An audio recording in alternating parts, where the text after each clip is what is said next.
एक छोटे से गांव के किनारे एक सुंदर घर था। उस घर में एक चंचल कुत्ता रहता था जिसका नाम शेरू था, और एक समझदार लेकिन थोड़ा घमंडी बिल्ली थी जिसका नाम मीना था।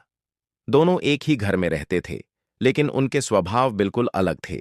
शेरू वफादार, मिलनसार और हर किसी की मदद करने वाला था, जबकि मीना चालाक, शांत और अपने काम से काम रखने वाली थी।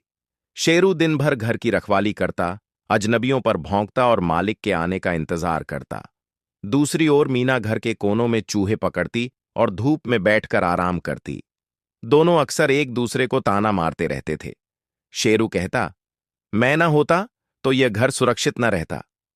मीना मुस्कुराकर जवाब देती, अगर मैं ना होती तो चूहे घर भर देते। एक दिन घर के मालिक शहर चले गए और कई दिनों तक वापस नहीं आए। घर सूना हो गया। शुरू में शेरू और मीना खुश थे कि अब कोई उन्हें डांटेगा नहीं, लेकिन धीरे धीरे मुश्किलें आने लगीं। खाने का इंतजाम कम होने लगा। शेरू बाहर से कुछ न कुछ ढूंढ लाता, लेकिन मीना अकेले जाने से डरती थी। एक रात तेज बारिश हुई। उसी बारिश में कुछ जंगली कुत्ते घर के पास आ गए। शेरू ने उन्हें भगाने की कोशिश की, लेकिन वे संख्या में ज्यादा थे। शेरू डर तो रहा था, लेकिन घर की रक्षा के लिए डटा रहा। तभी मीना ने देखा कि शेरू अकेला पड़ गया है। मीना ने तुरंत दिमाग लगाया। वह छत पर चढ़ गई और जोर जोर से आवाज करने लगी ताकि आसपास के लोग जाग जाएं। उसकी आवाज सुनकर पड़ोसी जाग गए और लाइट जला दी। जंगली कुत्ते डर कर भाग गए। शेरू हैरान रह गया। पहली बार उसे लगा कि मीना सिर्फ चालाक ही नहीं, बल्कि समझदार भी है।